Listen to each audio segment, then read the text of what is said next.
besoin de toi, maître. Heureuse est la mère qui t'a porté et allaitée. Heureux plutôt ceux qui écoutent la parole de Dieu et qui l'observent.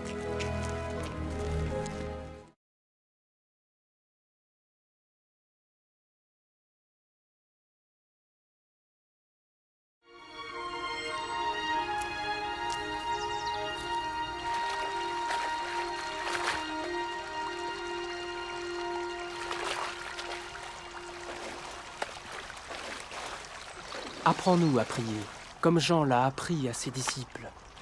Quand vous priez, dites « Notre Père qui es aux cieux, que ton nom soit sanctifié, que ton règne vienne, que ta volonté soit faite sur la terre comme au ciel. Donne-nous chaque jour notre pain quotidien. Pardonne-nous nos offenses, comme nous pardonnons aussi à ceux qui nous ont offensés. Protège-nous contre la tentation et délivre-nous du mal. »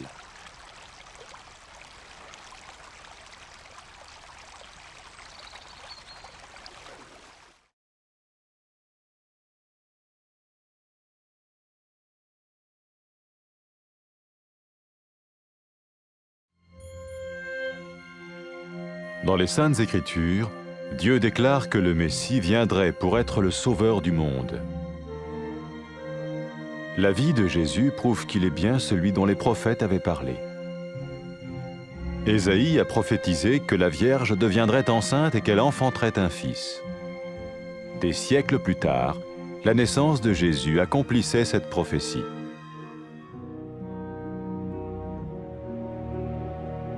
Les Saintes Écritures déclaraient que le saint à naître serait appelé le Fils de Dieu. Cela signifiait que Jésus serait le Fils de Dieu au sens spirituel et non au sens physique. Nous le voyons par sa manière de vivre. Il a guéri des malades, il a pardonné leurs péchés, les a ramenés à Dieu et leur a promis une place dans le royaume éternel de Dieu. Il s'est offert lui-même en sacrifice pour le péché à leur place. Puis il est revenu à la vie, victorieux sur la mort selon le plan de Dieu. Jésus a dit « Personne ne me prend la vie, mais je la donne de ma propre volonté. » La vie de Jésus n'a pas seulement accompli les écrits des prophètes, mais elle a aussi confirmé la vérité de la sainte parole de Dieu. Les prophètes avaient écrit « Ta parole, ô mon Dieu, est parfaite, elle dure à toujours. »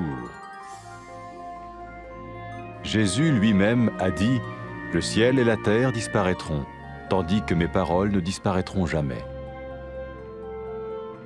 Jésus est venu pour nous donner la vie dans toute sa plénitude. Et quand l'homme a désobéi à Dieu dans le jardin d'Éden, il a choisi sa propre voie et ses actions l'ont séparé du Créateur.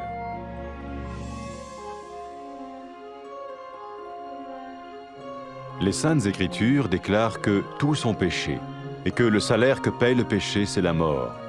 Il s'agit de la mort spirituelle, éternelle séparation d'avec Dieu. Mais tout comme Dieu a donné un bélier pour qu'il meure à la place du fils d'Abraham, ainsi il a envoyé Jésus, le Messie, mourir à notre place. Sa vie, sa mort et sa résurrection restaurent la relation entre Dieu et tous ceux qui mettent leur confiance en lui. Maintenant, non seulement Jésus pardonne les péchés de ceux qui le suivent, mais il les sauve aussi du jugement éternel de Dieu. Ils sont sûrs d'aller au paradis et de vivre avec lui pour toujours. C'est cette vie et cette liberté de la culpabilité et du pouvoir du péché que Jésus offre à chacun aujourd'hui. Cela ne veut pas dire suivre une religion, mais choisir d'avoir foi en Jésus qui dit « Je me tiens à la porte et je frappe. Si quelqu'un entend ma voix et ouvre la porte, j'entrerai chez lui. » Cela veut dire se tourner vers Dieu et croire que Jésus vient dans nos vies pardonner nos péchés et nous rendre tels qu'il veut que nous soyons. Il ne suffit pas d'approuver intellectuellement ce qu'il dit, ni de vivre une expérience émotionnelle. Nous le recevons par grâce, au moyen de la foi, par un acte de notre volonté. Lorsque quelqu'un est prêt à suivre Jésus le Messie, il peut lui parler par une simple prière. Peut-être êtes-vous prêt maintenant à ouvrir votre vie à Dieu. Si oui, vous pouvez vous joindre à la prière suivante, silencieusement. dans votre cœur. Seigneur Jésus, j'ai besoin de toi. Merci d'être mort sur la croix pour mes péchés.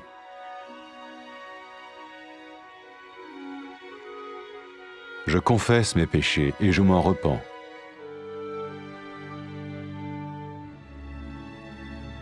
Je t'ouvre la porte de ma vie et je te reçois comme mon Sauveur et Seigneur.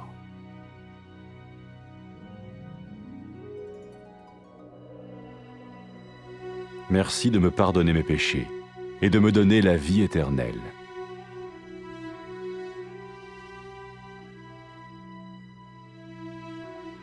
Fais de moi le genre de personne que tu veux que je sois.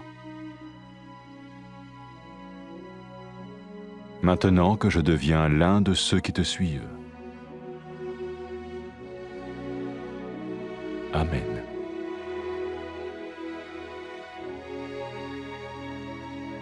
Jésus a dit à propos de ses disciples, « Mes brebis écoutent ma voix, je les connais et elles me suivent. » Pour expérimenter la vie en abondance promise par Jésus, ceux qui le suivent parlent à Dieu chaque jour dans la prière et lisent ou écoutent sa parole.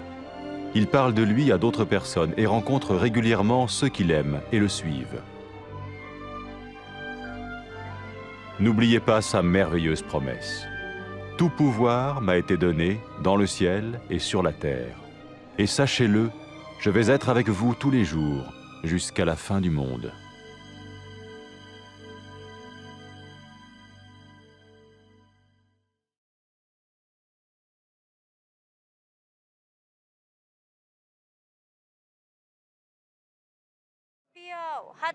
hooyadii ku dhashay kuna nuujisay ayaa barakaysan weli waxaa aad u barakaysan kuwa ilaahay erigiisa maqla kuna dhaqma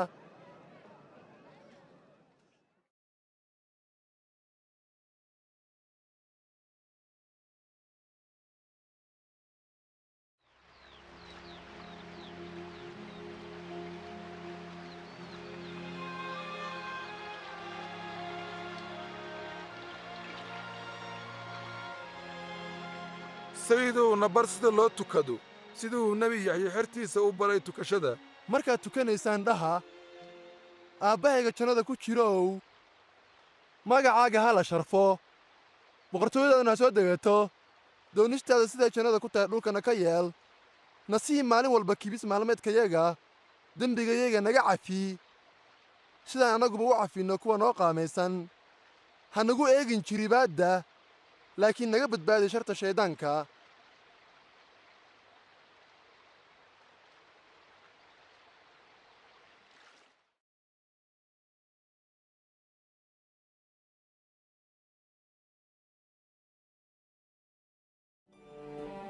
nebiyaalkii waxay saadaaliyeen inuu eebbe soo diraayo masiixa uuna dembiyaalka ka badbaadinayo xiriirkoodana u soo celin doono xagga eebbahooda nolosha sayid ciise ayaa aad noogu caddaynaysa inuu runtii yahay badbaadihii u ballanqaaday inuu u soo diraayo adduunka ishaaciya wuxuu saadaaliyey inay gabar bikra ah uuraysanayso wiilna dhali doonto wayna noqotay ilaah awooddiisa iyo kelmaddiisa ruuxa daahirka ayaa mar yar oo bikra ah ku haraysmay wayna uurowday masiixuna sidaas ayuu ku dhashay siday qoralladu u sheegeen dhalashadiisa waxay mucjiso sumad ah u noqotay eebbe inuu wiilkan yahay masiixa oo eebbahayna ugu magacaabay wiilkayga haddana u dhow eebbe xaggiisa dadku markay sayid arkeen waxay kaloo arkeen eebbe awooddiisa iyo maamulkiisa isagoo haddana u ballanqaaday ummaddiisa rumaysa inuu boqortooyadiisa daa'inka kula waari doono sayid ciise wuxuu noloshiisa u hibeeyey silaca ummadda oo dhan darteed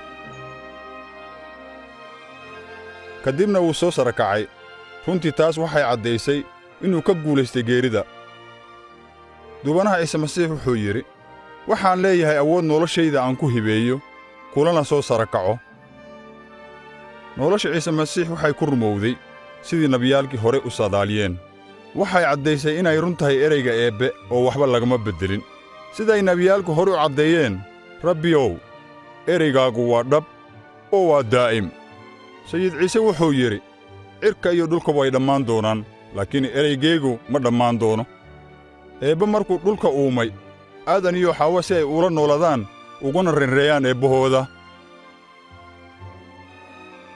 laakiin iyagu way caasiyeen amarka eebbahooda ceebtaas darteed ayaa eebbahooda xiriirkoodii ku kala go'ay qoraalladu waxay caddeeyeen in bini'aadanka oo dhan dambaabaan oo abaalkoodu yahay dhimasho dembiilayaashu xiriir lama laha eebbaha quduuska ah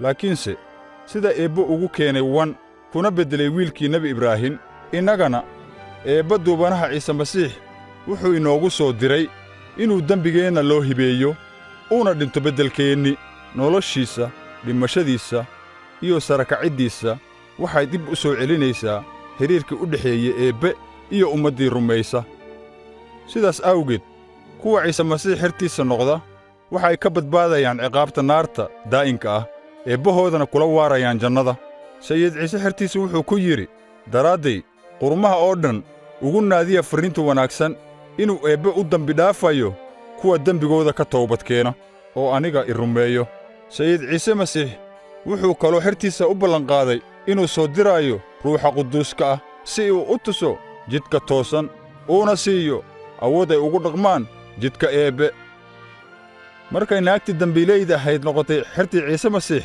wuxuu ku yidhi dembigaaga waa la cafiyey waana lagaa badbaadiye waayo anigaad igu kalsoon tahay weliba sayid ciise wuxuu kaloo yidhi haddii ay dadku eebbe aad u jeclaadaan waxay caddaynaysaa in dembigooda la cafinaayo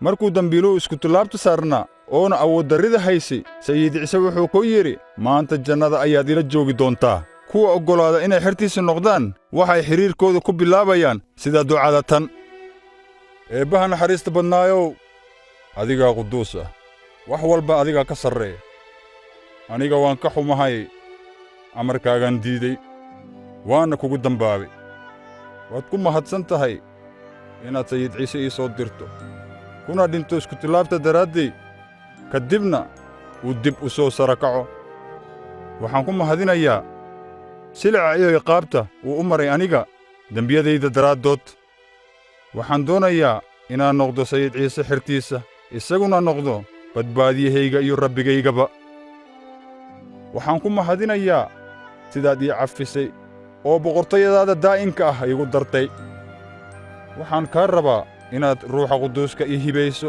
oo aad jidka xirnimadaada ii tusto ruuxa quduuska ah ha i siiyo awood uu qalbigayga kugu jeclaado oo aan ku noolaado nololaad raalli ka tahay oo ummadaha oo dhan ku ammaanaan meel kasta dunida ay joogaan aamiin sayid ciise xertiis wuxuu u sheegay laxdaydu codkaygay maqashaa waan aqaannaa iyaguna waa i soo raacaan sayid ciise masiix xertiisa way kulmaan maalin kastana way la hadlaan waxayna bartaan qoraallada eebbaha waxay ku dhaqmaan jidka sayid ciise waxayna u naadiyaan farriinta wanaagsan kuwa kale sayid ciise masiix wuxuu xertiisa ku hagaa kuna dhiirigeliyaa jidka toosan kuna hibeeyaa awoodda ruuxa quduuska ah waxay maankooda ku hayaan murtida duubanaha sayid ciise masiix xertiisuna wuxuu u ballanqaaday markuu daruuraha sare ugu kacay isagoo leh eebbahay wuxuu i siiyey awood buuxdo taa jannada iyo dhulkaba lagu maamulo xasuusnaada mar kasta waan idinla joogaa ilaa ay adduunyadu ka dhammaanayso